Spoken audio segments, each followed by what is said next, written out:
Nesta terça-feira, será ouvido o integrante do Conselho Nacional de Secretarias Municipais de Saúde, Elton da Silva Chaves. São 2 horas e 44 minutos, é sobre CPI que eu converso agora com o Paulo Pozonoff, que é comentarista aqui da PAN. Paulo, boa tarde. Boa tarde, Denise. Boa tarde a todos. Pois é, houve uma clara divergência aí entre os integrantes, entre o G7, né, que o relatório vazou. Nós até falávamos sobre isso antes do final de semana, né, Paulo? Aqueles pontos lá em que se pretendia acusar de crime o presidente Bolsonaro, o ex-ministro Pazuello, outros que foram investigados aí também pela CPI. Eles vão buscar um consenso até esta quarta-feira. Você acha que isso é possível? Porque havia um exagero, na verdade, né? Denise, eu acho que eu fui um pouco ingênuo, né? Eu achei que havia um exagero e que a divergência tinha nascido desse exagero do relator Renan Calheiros, atribuindo ali crimes contra a humanidade, genocídio de indígenas, esse tipo de coisa, evidentemente exagerada. Mas, pelo que deu para entender das declarações do senador Randolfo Rodrigues, a divergência é porque o relatório não é exagerado o bastante, porque eles querem aí o indiciamento também, a inclusão no relatório do ministro Paulo Guedes. O que o ministro Paulo Guedes tem a ver com a CPI da Covid? Com isso, eu realmente não consigo entender, a não ser como uma estratégia política das mais baixas. E a gente sabe que essa divergência existe nesse caso do ministro Paulo Guedes, ela é grave, porque o próprio presidente da CPI, o senador Omar Aziz, já deixou claro várias vezes que, em se tratando do ministro Paulo Guedes, ele tem um pé atrás, ele é reticente ali em incluir o ministro da Economia, porque isso pode aí mexer com a economia do país como um todo. Mas é curioso perceber isso, como a CPI ainda aqui no finalzinho me surpreende por eu ver que existem senadores ali que acham que o exagero do relator é pouco. Na verdade, desde o começo, a equipe econômica teve um posicionamento aí confiando que a pandemia seria controlada rapidamente, e eu acho que é por aí que eles pretendem levar alguma implicação à posição do ministro Paulo Guedes, ou mesmo de Adolfo Saxida, que é secretário de Política Econômica. Eu lembro quando teve muito burburinho aí pelas redes sociais, quando Saxida falou que não haveria uma nova onda de mortes, que não haveria esse risco, e depois o Brasil mergulhou talvez na pior fase mesmo da pandemia, não é? Mas foi um erro de avaliação, talvez sem implicações na área da saúde, os recursos necessários foram disponibilizados, o que faltou foi agilidade, talvez, do Ministério da Saúde mesmo, né? Não, e erro de avaliação ali, ano passado, houve vários erros desse tipo. Também no outro sentido, né, no sentido mais pessimista, teve aí divulgadores científicos dizendo que modelos matemáticos, né, sempre uma coisa meio abstrata, previam 1 milhão ou 2 milhões de mortos até agosto do ano passado.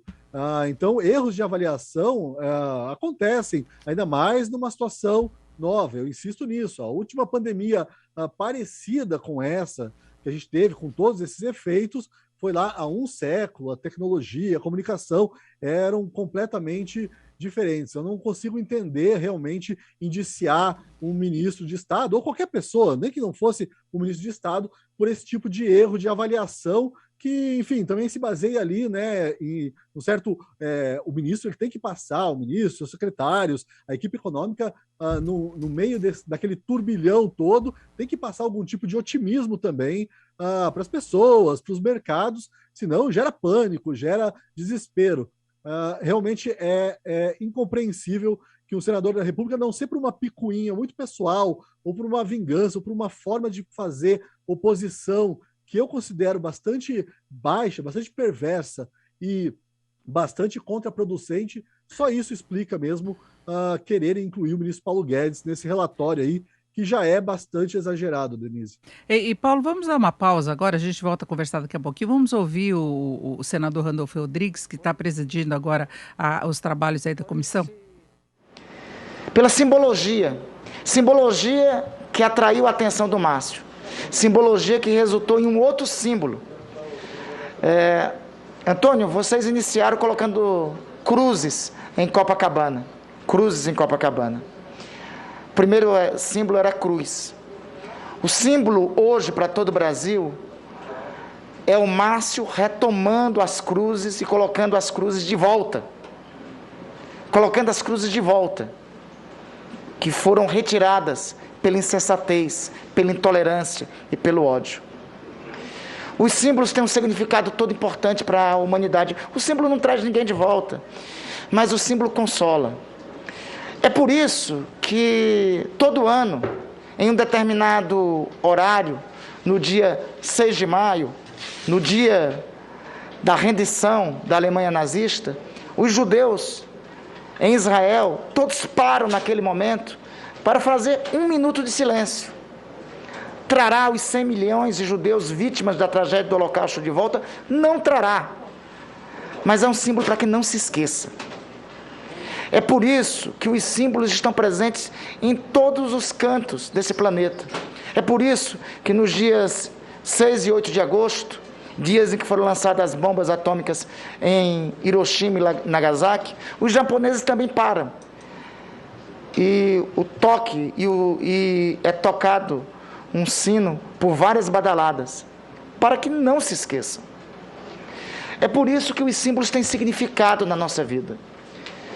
O significado, este símbolo tem um significado enorme nas nossas vidas. Este símbolo, ele não pertence ao presidente da República ou a seus apoiadores.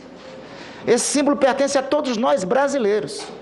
Esse símbolo pertence ao Márcio, pertence a Kátia, a Rosane, a Giovana, ao Arquivaldo, a Mayra e a todos que vocês estão aqui apresentando.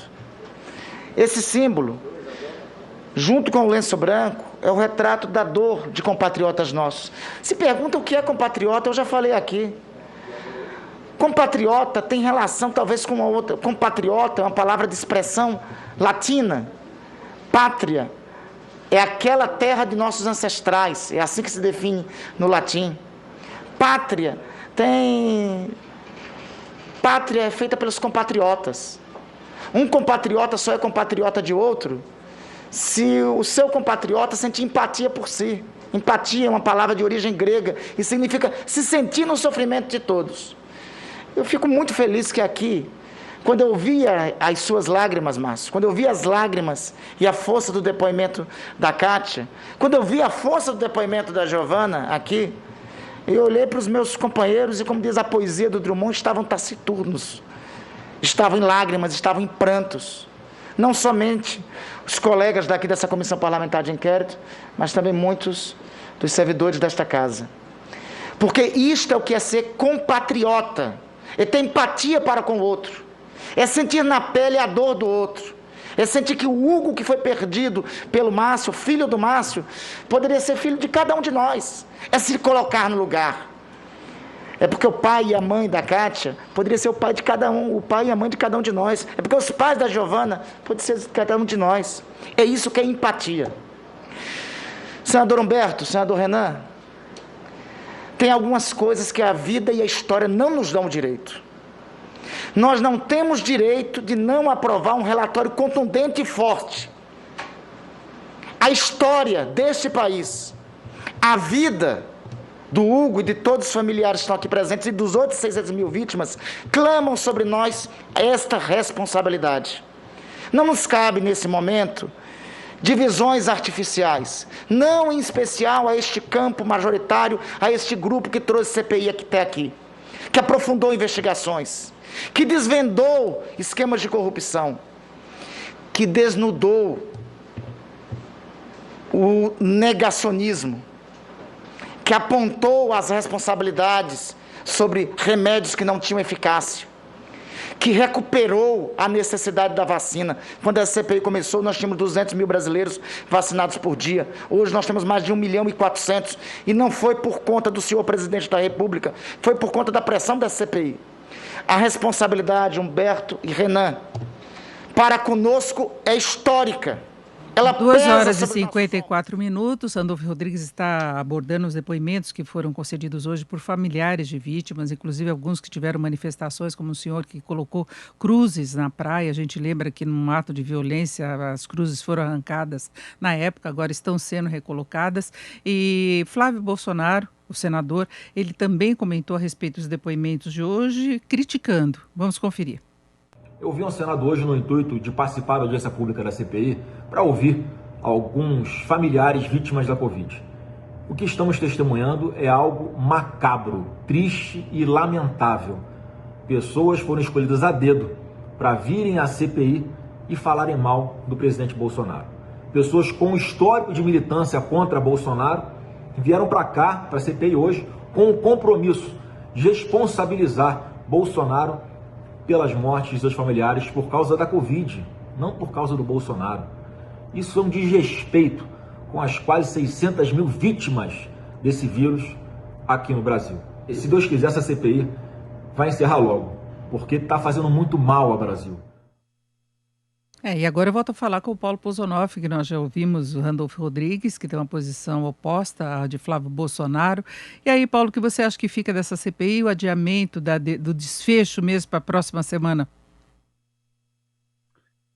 Denise, eu só queria falar antes, né, sobre essas declarações aí também, o que disse o senador Randolfo Rodrigues. Eu, infelizmente, sou obrigado a concordar aí com o senador Flávio Bolsonaro. Hoje eu estou acompanhando a CPI desde o começo, né? Quase todos os depoimentos ali eu assisti e eu já vi muita coisa. Eu vi os senadores humilhando pessoas que iam contra a narrativa, eu vi os senadores humilhando ali aquele motoboy, né, daquela empresa que estava envolvida ali no esquema de picaretagem, mas hoje eu acho que é o dia mais baixo da CPI, justamente porque os senadores usam a dor alheia, o luto alheio, para fazer política. Eu assisti ali os 2 primeiros depoimentos na íntegra, eu não consegui nem ver o restante, porque realmente havia uma mistura ali entre a dor, né, da perda de um ente querido com manifestação política, até uma manifestação sindical, e eu até entendo isso das pessoas, porque, enfim, morte mexe mesmo com as pessoas, e às vezes elas precisam, até faz parte do processo de luto, elas precisam desabafar, colocar para fora. O que eu acho deprimente mesmo, deplorável, é ver os senadores da República usando esse tipo de expediente aí para fazer política aí no finalzinho da CPI. É uma CPI que não precisava desse espetáculo todo hoje. Eu acho que se a CPI tivesse terminado há algumas semanas, como até alguns senadores sugeriram e previam, talvez ela não tivesse terminado exatamente por cima, mas talvez ela não terminasse tão por baixo como agora. Bom, nós temos que aguardar o relatório final, como é que vai ficar, porque você falava dessa questão de exagero, que seria a inclusão de Paulo Guedes, de Adolfo Saxida. Agora, pode haver uma revisão também em relação às acusações contra o presidente Bolsonaro, talvez assumindo um tom um pouco mais realista do que se pretende levar adiante, né? Randolfo Rodrigues falou que tem também uma questão legislativa a ser elaborada, tem políticos envolvidos nesse processo, o próprio presidente Bolsonaro. Então, não adianta você ficar jogando crimes e aspirando aí grandes condenações, porque a gente sabe que não vai ser isso que vai acontecer, né? Tem crimes ali que estão na lista, como charlatanismo também, curandeirismo, que são crimes que até existe uma discussão aí entre os juristas se esses crimes devem continuar no Código Penal. E fora isso, tem crimes como crime contra a humanidade, né, genocida indígena, e são coisas muito, tecnicamente, é muito difícil você conseguir provar esse tipo de crime. Então, novamente, Denise, é uma peça política, né? Não vou dizer que é uma peça de ficção, porque não é uma peça de não ficção, mas é uma peça política, então, e acaba incluindo toda a retórica e a forma de ver o mundo também desses senadores de oposição. Estava falando aqui sobre a inclusão do Paulo Guedes, que eu acredito que seja um grande exagero, mas também nesse relatório, nesses crimes exagerados, está incluído ali a visão de mundo, por exemplo, do senador que se manifestou agora há pouco e disse que ele acredita que havia uma intenção de matar do presidente. Isso é de um absurdo moral e político tão grande que é difícil expressar aqui, né? Acreditar que uma pessoa ali, o presidente, por mais que você não discorde, que você não possa não concordar com ele, por mais que ele seja tosco, por mais que ele fale daquela forma agressiva, por mais que ele pareça não ter empatia. Agora, você partir do pressuposto de que o presidente da República intencionalmente matou os seus cidadãos, como, enfim, eu odeio usar esse tipo de comparação, mas como Hitler fez lá na década de 30 e 40 na Alemanha, é de um absurdo, assim, e é irreal. Isso depõe contra a CPI da Covid. Me parece que nesse momento, talvez, a experiência aí dos senadores Renan Calheiros e Omar Aziz possam prevalecer nesse momento e eles possam perceber que exagerar aí nos crimes atribuídos não só ao presidente, né, mas parece que são mais de 60 pessoas, isso pode ser um tiro no pé para a CPI.